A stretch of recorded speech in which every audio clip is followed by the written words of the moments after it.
નમસ્કાર વિદ્યાર્થી મિત્રો, યુટ્યુબ ચેનલમાં આપ સૌનું હાર્દિક સ્વાગત છે।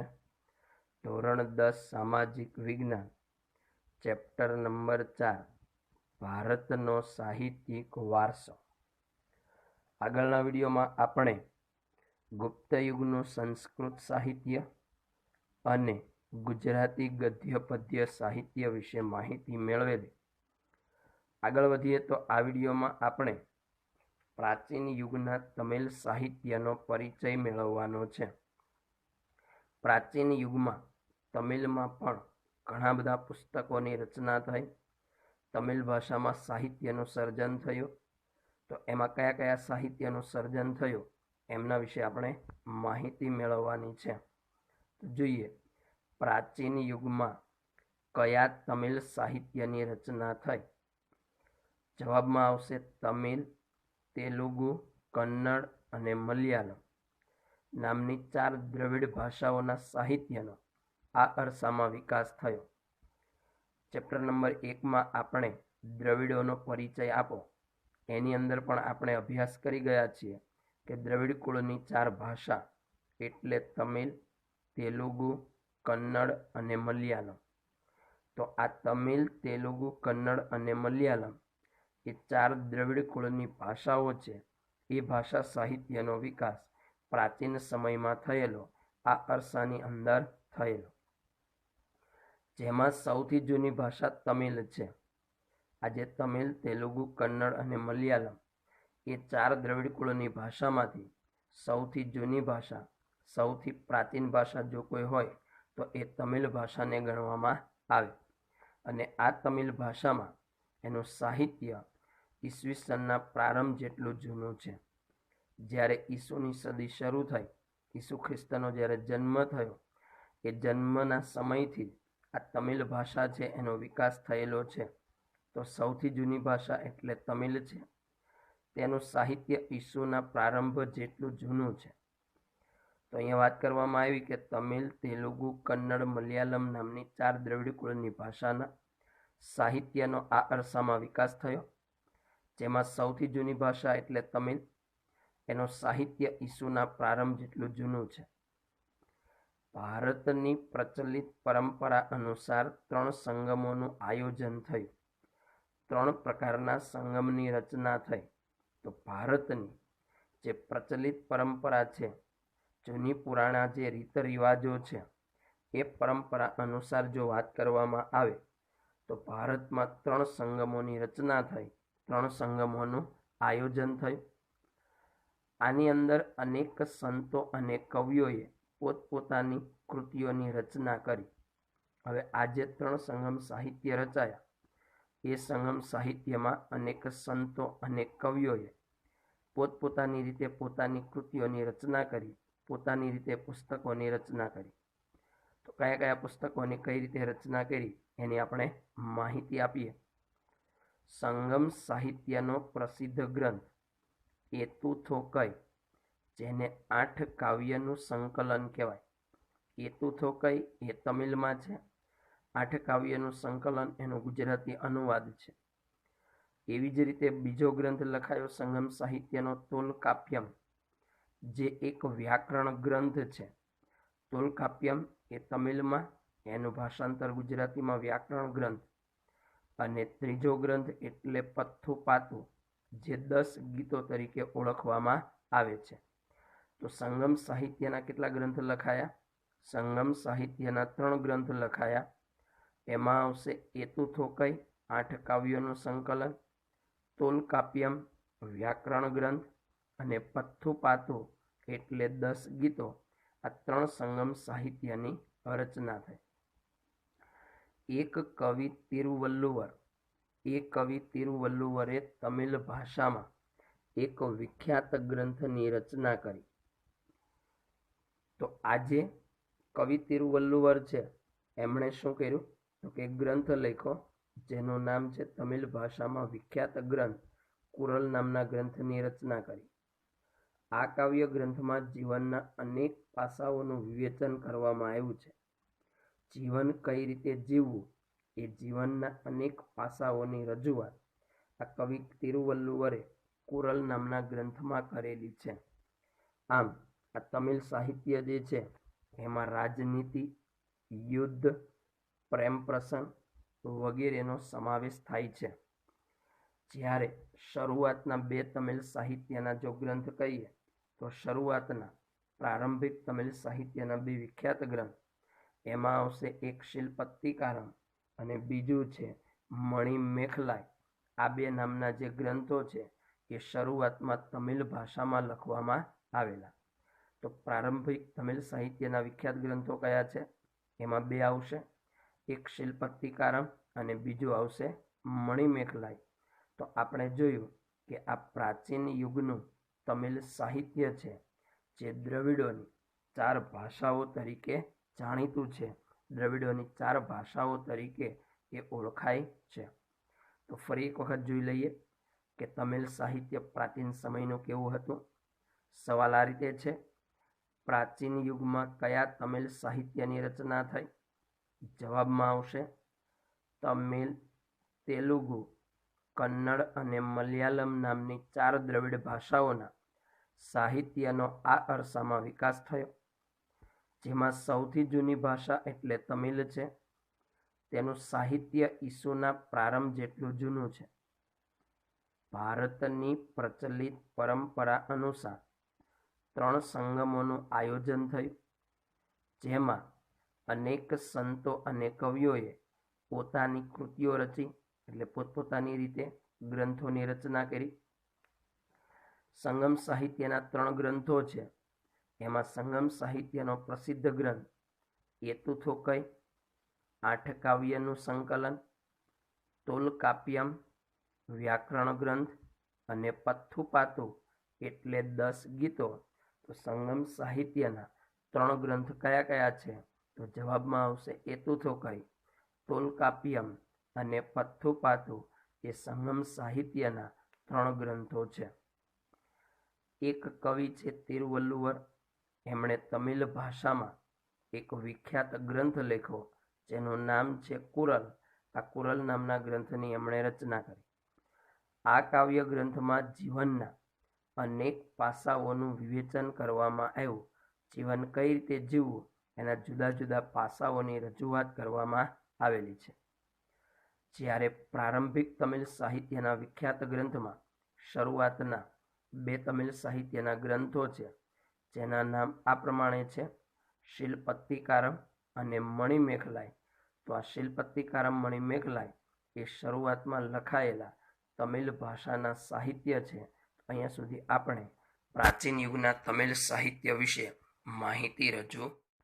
પ્રાચીન યુગનું તમિલ સાહિત્ય જોયા પછી આગળ વાત કરીએ તો એક સવાલ આ રીતે પણ છે, ભારતમાં વેદો કેટલા છે અને કયા કયા છે તે સમજાવો. તો ભારતમાં વેદો કેટલા છે અને વેદો કયા કયા છે, દરેકની ટૂંકમાં માહિતી આપો. વેદનો અર્થ જ્ઞાન એવો થાય છે. વેદનો અર્થ શું કરવામાં આવે છે? જ્ઞાન. તો જે ગ્રંથ લખાયા એ ગ્રંથો આપણને જ્ઞાન આપે છે, અને જ્ઞાન આપવા માટે આ જે કંઈ પણ ગ્રંથોની રચના થઈ એટલે એને નામ આપ્યું વેદ. તો વેદનો અર્થ જ્ઞાન એવું થાય છે. આમ જો વાત કરીએ તો વેદો એટલે જ્ઞાન આપનાર સાહિત્ય કહેવાય. વેદ એટલે જ્ઞાન, તો એનો મતલબ એવો થાય કે વેદો એટલે શું? તો કે જ્ઞાન આપનાર સાહિત્ય કહેવાય. વેદો કેટલા છે? વેદો 4 છે. ઋગ્વેદ, યજુર્વેદ, સામવેદ અને અથર્વવેદ. તો વેદો કેટલા છે? 4 છે. વેદનો અર્થ જ્ઞાન થાય છે.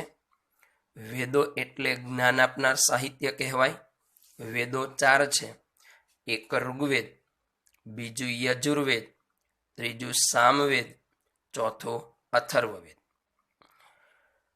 દરેક વેદો વિશે આપણે એક પછી એક ટૂંકમાં માહિતી આપવાનો પ્રયત્ન કરીએ. પહેલી માહિતી આપી છે ઋગ્વેદ. ઋગ્વેદ એ ભારતીય સાહિત્યનું પ્રાચીનતમ પુસ્તક છે.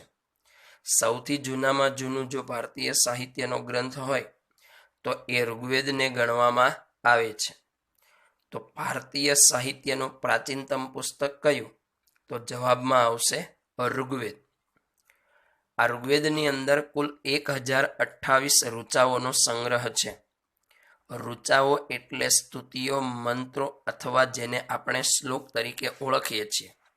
તો ઋગ્વેદ નામના ગ્રંથમાં 1028 શ્લોકનું વર્ણન છે. 1028 ઋચાઓનો સંગ્રહ છે. વળી ઋગ્વેદ ગ્રંથ છે એને 10 ભાગમાં વહેંચવામાં આવ્યું છે. અને એ રીતે જો વાત કરીએ તો ઋગ્વેદ એક અદ્ભુત ગ્રંથ છે. તો ઋગ્વેદને 10 ભાગમાં વહેંચેલું છે અને એ રીતે વાત કરીએ તો એક અદ્ભુત ગ્રંથ ગણવામાં આવે છે. આ ઋચાઓમાં મોટા ભાગની દેવોને લગતી સ્તુતિઓ છે. જે શ્લોક છે, જે મંત્રો છે, એ મંત્રો મોટે ભાગે દેવોને લગતી સ્તુતિઓ છે. એટલે દેવોની સ્તુતિઓ માટે એની રચના કરવામાં આવી છે એમ કહી શકાય. તો ઋગ્વેદ ભારતીય સાહિત્યનું પ્રાચીનતમ પુસ્તક છે. 1028 ઋચાઓનો સંગ્રહ છે. 10 ભાગમાં વહેંચાયેલ એક અદ્ભુત ગ્રંથ છે. અને ઋચાઓમાં મોટા ભાગની દેવોને લગતી સ્તુતિઓ છે. આ ઋચાઓનો ઉપયોગ ક્યારે કરવામાં આવતો? સ્તુતિ ગીતોનો ઉપયોગ ક્યારે કરવામાં આવતો? યજ્ઞ પ્રસંગે કરવામાં આવતી. તો આ ઋચાઓ, આ સ્તુતિઓ છે એ યજ્ઞ પ્રસંગે ગાવામાં આવતી. યજ્ઞ પ્રસંગે તેનો ઉપયોગ થતી. એમાંથી કેટલીક ઉષાને સંબોધન કરતી, કેટલીક સ્તુતિઓ ખૂબ જ મનમોહક છે. ઉષા એટલે સવારનું દ્રશ્ય. સવાર જે છે એ વહેલી સવારને સંબોધન કરતી હોય, એને સંબોધીને કેટલીક સ્તુતિઓ બનેલી હોય અને આપણા મનને મોહી લે એવી મનમોહક આ જે કંઈ પણ ઋચાઓ અથવા સ્તુતિઓ છે. તો પહેલો ગ્રંથની વાત કરીએ આપણે ઋગ્વેદ. ફરી એક વખત જોઈએ. ઋગ્વેદ ભારતીય સાહિત્યનું પ્રાચીનતમ પુસ્તક. 1028 ઋચાઓનો સંગ્રહ. 10 ભાગમાં વહેંચાયેલો અદ્ભુત ગ્રંથ. ઋચાઓમાં મોટા ભાગની દેવોને લગતી સ્તુતિઓ છે. આ ઋચાઓ એટલે સ્તુતિ ગીતો યજ્ઞ પ્રસંગે કરવામાં આવતી હતી. જે ઉષાને સંબોધન કરતી કેટલીક સ્તુતિઓ ખૂબ જ મનમોહક છે. બીજો વેદ એટલે આવશે યજુર્વેદ. તો યજુર્વેદ ગ્રંથ જે છે એ ગદ્ય અને પદ્ય સ્વરૂપે રચાયેલ યજ્ઞનો વેદ છે. યજુર્વેદની રચના 2 પ્રકારે થયેલી છે. એક ગદ્ય એટલે પાઠના રૂપમાં, કહાનીના સ્વરૂપમાં, અને પદ્ય એટલે કાવ્ય અથવા કવિતાના સ્વરૂપે એની રચના થયેલી છે. તો યજુર્વેદની રચના 2 સ્વરૂપે છે, ગદ્ય અને પદ્ય સ્વરૂપે. વળી યજુર્વેદને યજ્ઞના વેદ તરીકે ઓળખવામાં આવે છે. યજ્ઞ વખતે બોલવામાં આવતા મંત્રો, ક્રિયાઓ અને વિધિઓનું તેમાં વર્ણન પણ કરવામાં આવ્યું છે. જ્યારે હોમ હવન યજ્ઞ થાય, યજ્ઞ વખતે જે મંત્ર બોલવાના થાય, યજ્ઞની જે બધી વિધિઓ, ક્રિયાઓ કરવાની થાય, એ તમામનું વર્ણન યજુર્વેદ ગ્રંથની અંદર કરવામાં આવેલું છે. તો ફરી એક વખત જોઈએ આપણે બીજો ગ્રંથ એટલે યજુર્વેદ.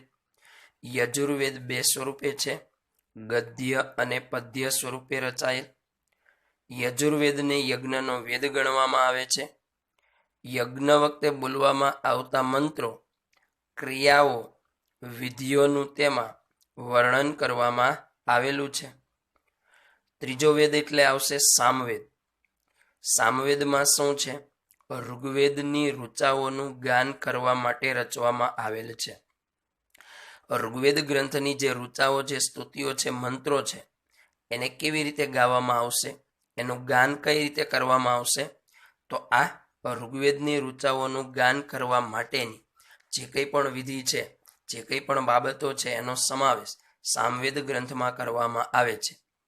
વળી સામવેદને શ્લોક જે હોય સામવેદના, એ શ્લોક રાગ અને લય સાથે ગાવામાં આવે છે. સામવેદમાં જે શ્લોક ગાવામાં આવે છે એ રાગ સાથે લયબદ્ધ રીતે તાલ સાથે ગાવામાં આવે છે. તેથી ઋગ્વેદને સંગીતની ગંગોત્રી તરીકે પણ ઓળખવામાં આવે છે. તેથી તેને સંગીતની ગંગોત્રી સમાન ગણવામાં આવે છે. તો ત્રીજો ગ્રંથ એટલે આવશે સામવેદ.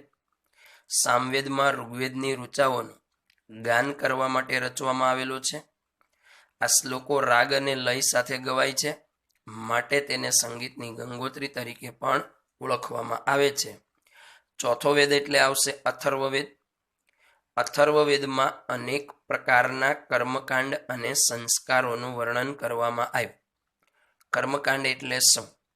બ્રાહ્મણ કે પંડિત દ્વારા જે હોમ હવન યજ્ઞ જે કંઈ પણ કથાઓ કરવામાં આવે, મૂળ જે પંડિત કે બ્રાહ્મણ દ્વારા જે કંઈ પણ વિધિઓ કરવામાં આવે એ બધી જ બાબતોને કર્મકાંડ તરીકે ઓળખવામાં આવે છે. તો અથર્વવેદ નામના વેદમાં અથવા ગ્રંથમાં શેનું વર્ણન છે? અનેક પ્રકારના કર્મકાંડો અને સંસ્કારોનું વર્ણન કરવામાં આવ્યું છે. તો અહીંયા સુધી આપણે માહિતી મેળવી કે ભારતના 4 વેદો વિશે. તો વેદો કેટલા છે? 4 છે. અને એની ટૂંકમાં માહિતી આપો તો એની આપણે ટૂંકમાં માહિતી જોઈ. ફરી એક વખત જોઈ લઈએ કે ભારતમાં વેદો કેટલા છે અને કયા કયા છે તે ટૂંકમાં સમજાવો. જવાબમાં આવશે વેદનો અર્થ જ્ઞાન એવો થાય છે. આમ વેદ એટલે શું? જ્ઞાન આપનાર સાહિત્ય કહેવાય. વેદો 4 છે. એક ઋગ્વેદ, બીજું યજુર્વેદ, ત્રીજું સામવેદ, ચોથું અથર્વવેદ. પહેલો ગ્રંથ એટલે આવશે ઋગ્વેદ, જે ભારતીય સાહિત્યનું પ્રાચીનતમ પુસ્તક છે. તેમાં કુલ 1028 ઋચાઓનો સંગ્રહ છે. તે 10 ભાગમાં વહેંચાયેલ અદ્ભુત ગ્રંથ છે. આ ઋચાઓમાં મોટા ભાગની દેવોને લગતી સ્તુતિઓ છે. આ ઋચાઓ એટલે સ્તુતિ ગીતો યજ્ઞ પ્રસંગે કરવામાં આવતી હતી, જે ઉષાને સંબોધન કરતી. કેટલીક સ્તુતિઓ ખૂબ જ મનમોહક છે.